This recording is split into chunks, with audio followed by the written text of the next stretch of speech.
Hey, good morning or good afternoon. This is Miss Lewis. I'm so excited. This is Book Fair Week. I hope you have an amazing time at Book Fair Week.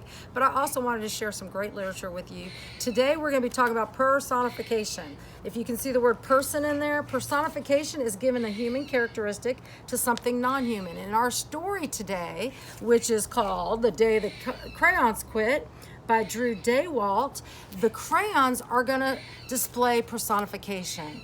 They are going to show qualities that humans have. They're going to complain, they're going to whine, they're going to write letters, they're going to have a dialogue with the little boy who owns them named Duncan.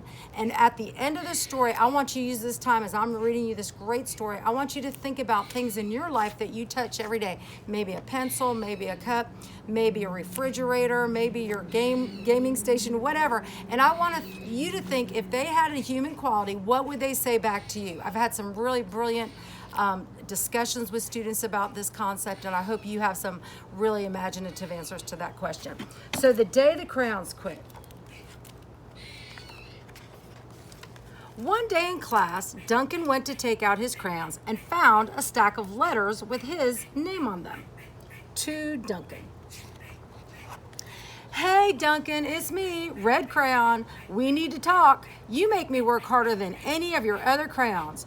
All year long, I wear myself out coloring fire engines, apples, strawberries, and everything else that's red. I even work on holidays. I have to color all the Santas at Christmas and all the hearts on Valentine's Day, and I need a rest. Your overworked friend, Red Crayon.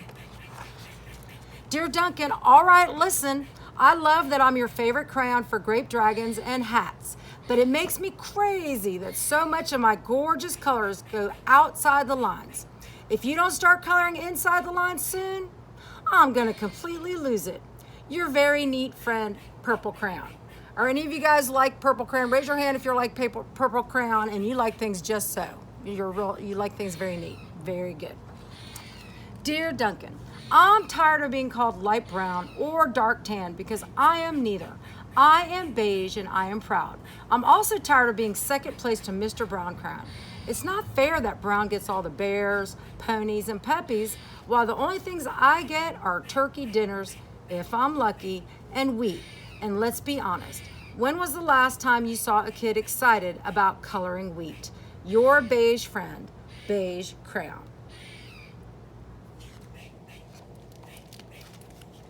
Duncan, Gray Crayon here, you're killing me. I know you love elephants, and I know that elephants are gray, and that's a lot of space to color in all by myself. And don't even get me started on your rhinos, hippos, and humpback whales. You know how tired I am after handling one of those things. Such big animals. Baby penguins are gray, you know. So are very tiny rocks, pebbles. How about one of those once in a while to give me a break? Your very tired friend, Gray Crayon. Dear Duncan, you color with me, but why? Most of the time, I'm the same color as the page you are using me on, white. If I didn't have a black outline, you wouldn't even know I was there. I'm not even in the rainbow. I'm only used to color snow or to fill an empty space between other things, and it leaves me feeling, well, empty. We need to talk. Your empty friend, White Crayon. Oh, and this one says, White Cat in the Snow by Duncan. Hi, Duncan. I hate being used to draw the outline of things that are colored in by other colors, all of which think they're brighter than me. It's not fair when you use me to draw a nice beach ball and then fill in the colors of the ball with all the other crayons. How about a black beach ball sometime? Is that too much to ask? Your friend, Black Crayon. Dear Duncan, as Green Crayon, I am writing for two reasons. One is to say that I like my workloads of crocodiles, trees, dinosaurs, and frogs. I have no problems and wish to congratulate you on a very successful coloring things green career so far. I love Green Crayon because he's the first crayon that doesn't have a lot of complaints at this point. The second reason I write is for my friends Yellow Crayon and Orange Crayon, who are no longer speaking to each other. Both crayons feel they should be the color of the sun. Please settle this soon because they're driving the rest of us crazy.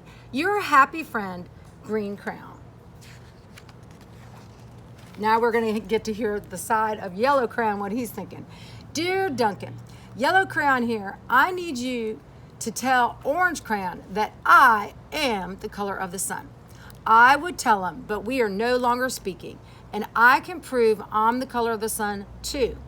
Last Tuesday, you used me to color in the sun on your Happy Farm coloring book. In case you've forgotten, it's on page 7. You can't miss me. I'm shining down brilliantly on the field of yellow corn. Your pal and the true color of the sun, Yellow Crayon. Let's hear from Mr. Orange Crayon. Dear Duncan, I see Yellow Crayon already talked to you, the big whiner. Anyway, could you please tell Mr. Tattletale that he is not the color of the sun? I would, but we're no longer speaking. We both know I am clearly the color of the sun because on Thursday you used me to color the sun on both the Monkey Island and the Meet the Zookeeper pages in your Day at the Zoo coloring book. Aren't you glad I'm here? Your pal and the real color of the sun, Orange Crayon. Dear Duncan, it has been great being your favorite color this past year, and the year before, and the year before that. I have really enjoyed all those oceans, lakes, rivers, raindrops, rain clouds, and clear skies. But the bad news is that I'm so short and stubby, I can't even see over the railing in the crayon box anymore. I need a break. Your very stubby friend, Blue Crayon. Duncan, okay. Listen here, kid. You have not used me once in the past year. It's because you think I am a girl's color, isn't it? Speaking of which, please tell your little sister I said thank you for using me to color in her Little Princess coloring book. I think she did a fabulous job of staying inside the lines. Now back to us.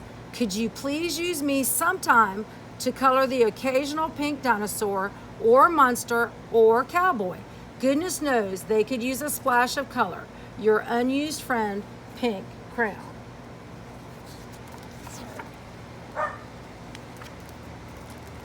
Well, poor Duncan just wanted to color. And of course, he wanted his crayons to be happy. And that gave him an idea. When Duncan showed his teacher his new picture, she gave him an A for coloring and an A+ for creativity. So think about personification. Think about some of the things that you use every day. And if they could talk and if they could write you letters or give you a text, what would they say to you? Thanks so much for listening.